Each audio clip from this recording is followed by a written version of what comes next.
దేశానికి ప్రధానిని అందించిన ఆ లోక్సభ స్థానంలో విజయం కాంగ్రెస్కు 25 ఏళ్లుగా అందని ద్రాక్షలా ఊరిస్తోంది. దీంతో ఈసారి ఎన్నికల్ని ప్రతిష్టాత్మకంగా తీసుకుంది.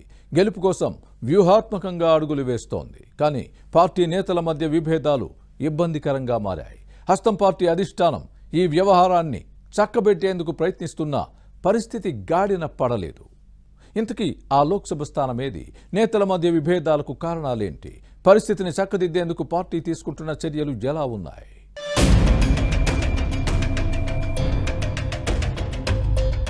మెదక్ లోక్సభ నియోజకవర్గంలో రాజకీయ వాతావరణం వేడెక్కుతోంది.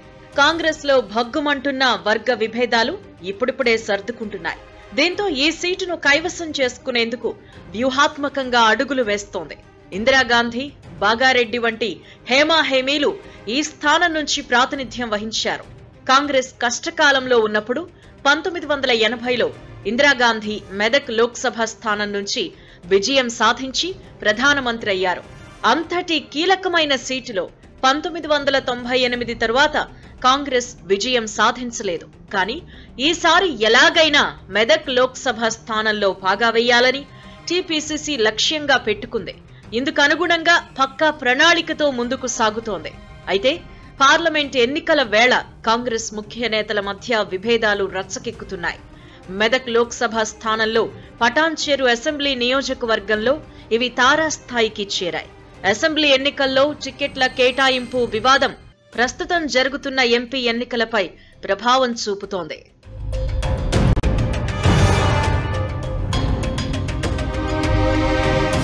రెండు 2023 శాసనసభ ఎలక్షన్స్ కు ముందు వరకు బీఆర్ఎస్ లో కొనసాగిన నీలం మధు ఆ పార్టీ నుంచి పటాన్చెరు టికెట్ ఆశించారు. కానీ అప్పటి సిట్టింగ్ ఎమ్మెల్యే మహిపాల్ రెడ్డికే సీటు కేటాయించింది కారు పార్టీ నాయకత్వం. దీంతో ఎన్నికల్లో ఎలాగైనా పోటీ చేయాలని నిర్ణయించుకున్న నీలం మధు గులాబీ పార్టీకి గుడ్ బై చెప్పి కాంగ్రెస్ కండువా కప్పుకున్నారు. ముందుగా మధుకే కాంగ్రెస్ టికెట్ ను కేటాయించింది పార్టీ అధినాయకత్వం. దీంతో నియోజకవర్గ ఇన్ఛార్జ్ కాటా శ్రీనివాస్ గౌడ్ తీవ్ర అసంతృప్తి వ్యక్తం చేశారు. పెద్ద ఎత్తున నిరసన వ్యక్తం చేయడంతో కాంగ్రెస్ అధిష్టానం టికెట్ ను కాటా శ్రీనివాస్ గౌడ్ కు కేటాయించింది.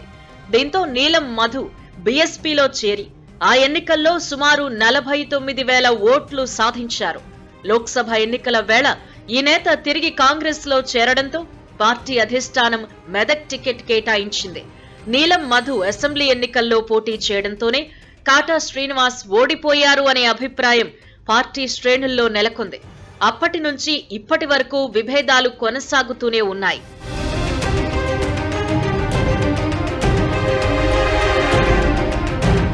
నీలం మధుకు ఎంపీ టికెట్ ఇవ్వడాన్ని కాటా శ్రీనివాస్ గౌడ్ తీవ్రంగా వ్యతిరేకించారు.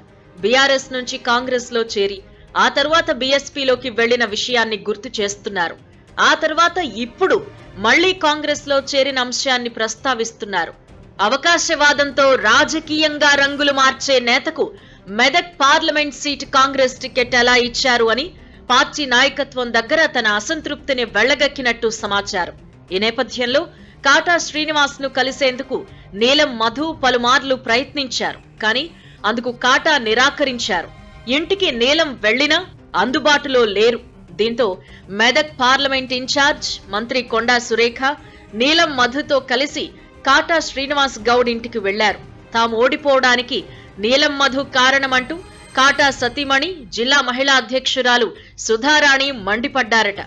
అసెంబ్లీ ఎన్నికల నామినేషన్ వేసిన రోజున పటాన్చెరులో నీలం మధు మీసం మెలేసి తొడగొట్టి సవాల్ చేసిన విషయాన్ని మంత్రికి గుర్తు చేసినట్టు సమాచారం. మంత్రి సురేఖ సర్ది చెప్పే ప్రయత్నం చేశారు. కానీ సుధారాణి వినలేదు. పైగా నీలం మధును చెంప పగలగొట్టాలనుందని ఆగ్రహం వ్యక్తం చేసిన వీడియో సోషల్ మీడియాలో వైరల్ గా మారింది.